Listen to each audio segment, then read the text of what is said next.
चलिए बालक स्टार्ट किया जाए। तो ये हमारा यूनिट नंबर 9 है, प्रैक्टिस सेट 3 है, अर्धचालक और अर्धचालक युक्तियां। चलिए स्टार्ट करते हैं। बताइए तो बालक कह रहा है कि आयाम मॉडुलित में वाहक तरंग क्या हो सकता है। बहुत सारा ऑप्शन है, कौन होगा। तो आयाम स्थिर रखा जाता है, क्या आवृत्ति, हाँ बोलो तो, ऑप्शन नंबर सी ठीक है। क्या है सी का आयाम मॉड्यूलित वोल्टेज के अनुसार बदलता है। हाँ सही है, यही होगा ठीक है। चलिए नेक्स्ट।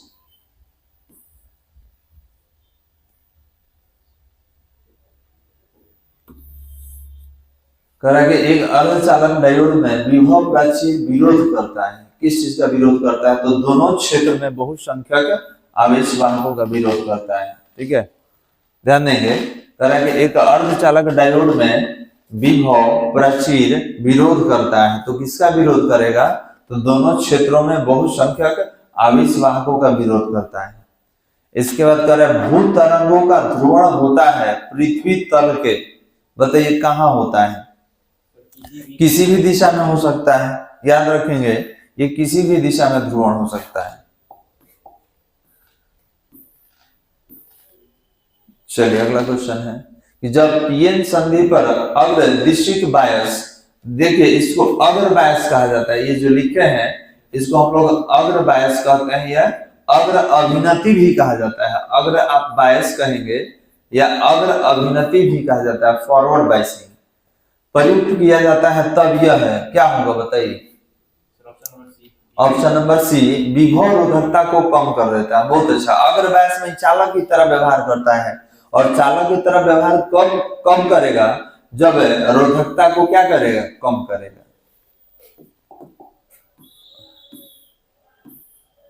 चलिए क्वेश्चन नंबर 5 में बताइए।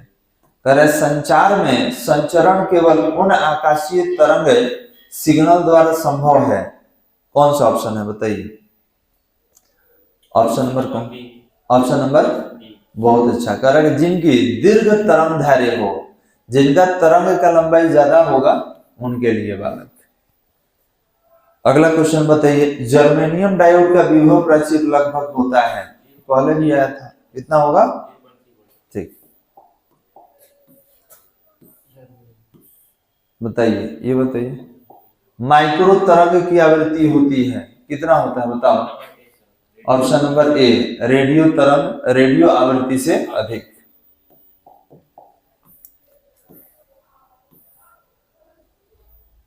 इसको बताइए। बिना बायस पीएन संधि से होल पी क्षेत्र की ओर विचलित होते हैं, क्योंकि अब बिना बायस का मतलब बिना आपका फॉरवर्ड बायस जो हम लोग बायसिंग करते हैं जोड़ते हैं, बिना बायस पीएन संधि से पी क्षेत्र की ओर विचलित होते हैं। मतलब होल जो है वो पी क्षेत्र की ओर आ रहा है, क्योंकि एन क्षेत्र में मुक्त इलेक्ट्रॉन है आकर्षित करते हैं। ये विभवांतर के कारण संधि के पार गति करते हैं। पी क्षेत्र में होल सांद्रता एन क्षेत्र की सांद्रता से अधिक होता है। उपयुक्त सभी होगा वाला ठीक है। सभी ऑप्शन सेटिस्फाई कर रहे हैं तो ऑप्शन नंबर डी होगा। चलिए 9 नंबर बताइए क्या हो सकता है। प्रकाशीय संचार में प्रयुक्त तंतुओं के कोर का अपवर्तनांक उसको घेरने वाली परत से होता है, क्या होता है, अधिक होता है। बहुत अच्छा। इसके बाद आयन मंडल का व्यवहार रेडियो तरंगों हेतु किस माध्यम में होता है।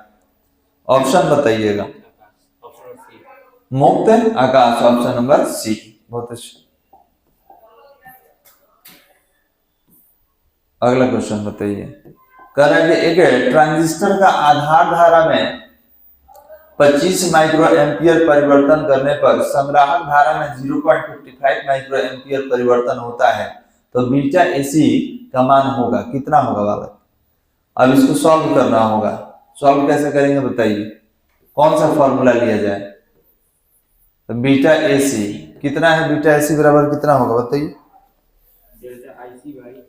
तो ये होगा कि संग्राहक धारा में परिवर्तन और नीचे आधार धारा में परिवर्तन, यही होगा ना बालक। अब हमसे यही पूछा है तो डेल्टा आईसी, तो देखिए ये संग्राहक धारा है, ये आईसी वाला है, तो इसको ऊपर ले लीजिए, 0.55 मिली एम्पियर और ये कितना होगा 25 माइक्रो एम्पियर। क्लियर है? एम्पियर से एम्पियर खत्म, इसको लिख सकते हैं 55, दशमलव हटेगा तो 10 के पावर -2, देखिए यहाँ पे एक मिली है 10 के पावर -3, माइक्रो हटा दीजिए 10 के पावर -6, तो देखिए 2 और 3 5 ये खत्म हो जाएगा, एक बचेगा 0, इसको ऊपर भेज दीजिए तो 550 हो जाएगा, नीचे 25, कितना बार में कट जाएगा 22 बार में। ऑप्शन नंबर ए ये हो जाएगा। क्लियर है वाले? चलिए 12 नंबर करें, मुख्य अंतराल निर्भर नहीं करता है।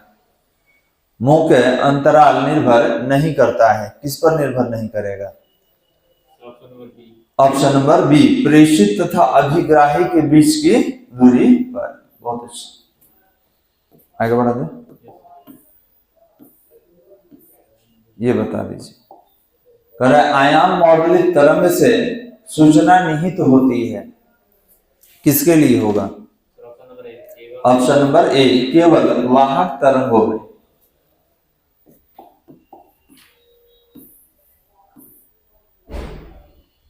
ये बताइए, एक अर्धचालक डायोड में पी सिरे से, अभी आया था ये, पी सिरे से पृथकीकृत किया गया है तथा एन सिरे पर -2 वोल्ट का विभव लगाया गया। तो देखिए ना, आप एन सिरे को -2 से जोड़े हैं, मतलब ये अग्र बायस में, और अग्र बायस में ये क्या करता है? चालक। ये बताइए 15 नंबर। करेंगे आयन मंडल में उपस्थित आयन है केवल क्या? तरुण आयन है।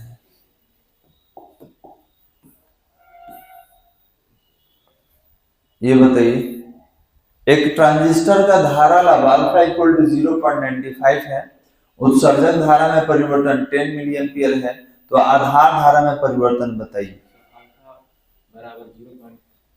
तो अल्फा कितना दिया है बताइए? 95, और क्या दिया है? उत्सर्जक धारा दिया है, उत्सर्जक धारा आई कितना दिया हुआ है? 10 मिली एम्पियर है। क्या पूछ रहा है? आधार धारा में परिवर्तन। बताइए कैसे बनाया जाए बालक, क्या तरीका होगा?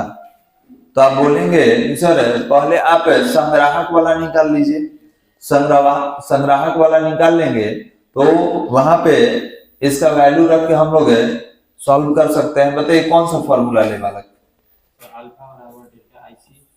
अल्फा बराबर डेल्टा आईसी बटा में कितना? डेल्टा आई ई। तो ये बताइए कि यहाँ पे आईसी अगर निकालना हो तो कितना होगा? अल्फा इंटू डेल्टा आई ई। तो डेल्टा आईसी कितना हो जाएगा? तो ये है 0.95 और आई कितना है? 10 मिली एम्पियर। मिली हटा दीजिए 10 का पावर -3 एम्पियर। तो ये बताइए कितना आएगा सॉल्व करने पे? कितना आएगा बालक? तो देखिए कितना आएगा, बता दे रहे हैं। 3 और 2 5 में से गया 4, 95 into 10 to the power -4 ampere, इतना आ जाएगा। अब देखिए हमारे पास एक फॉर्मूला होता है I equal to IB plus IC। हमको क्या निकालना है? आधार धारा में परिवर्तन। IB निकालना है, ये हो जाएगा IE माइनस IC। ये कितना है आपका? 95 इंटू 10 टू द पावर -4 और IC कितना है बालक? 1 मिनट, I का वैल्यू कितना है? 10 मिली एम्पियर। थोड़ा सा यहाँ गड़बड़ है, सुधार दे रहे हैं, ठीक है, यहाँ पे सुधारना पड़ेगा, ठीक है। कितना है यहाँ पर? I का वैल्यू देखिए वहां पर दिया हुआ है 10 मिली एम्पियर है, 10 मिली एम्पियर मतलब 10 टू द पावर -3। और इसको ऐसे लिख सकते हैं, देखिए तो इसको हम लोग मिली में चेंज करेंगे तो ये क्या हो जाएगा? ये चेंज हो जाएगा 9.5 इंटू 10 टू द पावर -3। इसको हम चेंज कर दिए मिली में, तो आप 10 में से माइनस करेंगे तो -0.5 into 10 to the power -3 ampere. ऐसा तो नहीं है, तो ये कितना होगा? 0.5 मिली एम्पियर हो गया। ऑप्शन नंबर कौन सा होगा? सी होगा। चलिए 17 नंबर में बात करेंगे। 17 नंबर बताइए। कह रहा है एक एकल पार्श्व बैंड जिसमें वाहक तरंग निरुद्ध कर आयाम मॉडलित किया गया है द्विपार्श्व बैंड पद्धति की तुलना में ज्यादा पसंद किया जाता है, क्योंकि इनमें क्या होता है बालक बताइए। Option number A, come band की चौड़ाई की आवश्यकता होती है। 18 नंबर बताइए। करेंगे ये एक है एनपीएन। एनपीएन मतलब निगेटिव पॉजिटिव निगेटिव। ट्रांजिस्टर में संग्राहक धारा 10 मिली एम्पियर है। यदि इलेक्ट्रॉनों में से 90% संग्राहक पर पहुंचते हैं तो क्या होगा, इसमें कौन सा ऑप्शन होगा? Option number A. अब कैसे ए होगा इसके लिए बताइए क्या लिखा जाए। तो आप कहेंगे 90% संग्राहक पर पहुंचते हैं, ठीक है। संग्राहक पर कितना पहुंचेंगे? 90%। तो कितना लिया जाए वाला? तो आप कहेंगे कि सर आई का 90% संग्राहक पे पहुंचता है। तो संग्राहक है कितना है, कितना दिया हुआ है? 10 मिली एम्पियर। मिली हटा दीजिए 10 के पावर -3, तो I इक्वल टू कितना होगा? तो ध्यान देंगे एक जीरो से एक जीरो कैंसिल कर दीजिए, ठीक है। ये इधर मल्टीप्लाई होगा, यहां भी एक कैंसिल होगा, तो -2 इंटू 10 अपॉन कितना हो जाएगा बालक? कुछ गड़बड़ है क्या जी? 90% और ये कितना है? 10 मिली एम्पियर। अच्छा मिली मिली में ही है, इसको चेंज नहीं करना है, ठीक। इसको मिली में ही छोड़ दीजिए, इसको चेंज नहीं करना है बालक। तो ये कितना है? 10 मिली एम्पियर। एक कैंसिल हो गया, तो I इक्वल टू कितना होगा? इधर मल्टीप्लाई होगा तो 100 अपॉन ये किधर डिवीजन में आएगा? मिली एम्पियर, ठीक। कौन होगा आपका? फर्स्ट वाला ही होगा।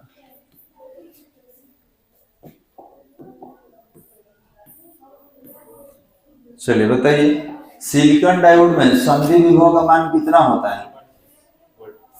चलिए बहुत बेहतर। ये बताइए बालक 20 नंबर।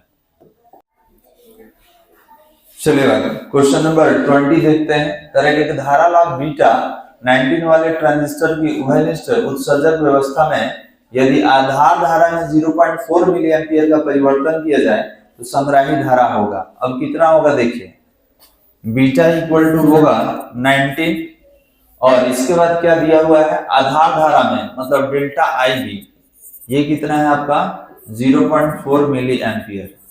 तो फॉर्मूला ले लीजिए कितना, तो बीटा इक्वल टू कितना पढ़े हम लोग? तो डेल्टा IB इक्वल टू अगर बात किया जाए तो ये हो जाएगा कितना? Delta IC equal to delta IB। संग्राही धारा निकालना है ना बालक? हाँ, डेल्टा IB। तो डेल्टा IC यूज करेंगे तो क्या होगा? बीटा इंटू डेल्टा IB और आप मल्टीप्लाई कर लेंगे।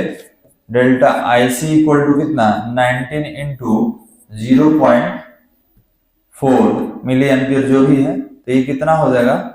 7.6 मिली एम्पियर। ऑप्शन नंबर कौन सा होगा? ये नंबर, ठीक है। चलिए आते हैं अगले क्वेश्चन पे। अगला क्वेश्चन है कि पीएन संधि डायोड में उत्क्रम संतृप्त धारा, इसको रिवर्स करंट कहा जाता है। और रिवर्स करंट के लिए रिस्पॉन्सिबल कौन है, कौन उत्तरदायी होता है? तो अल्पसंख्यक आवेश वाहक होते हैं। क्लियर है? तो बस इसको यहीं पे रोकते हैं, बाकी अगले वीडियो में करेंगे।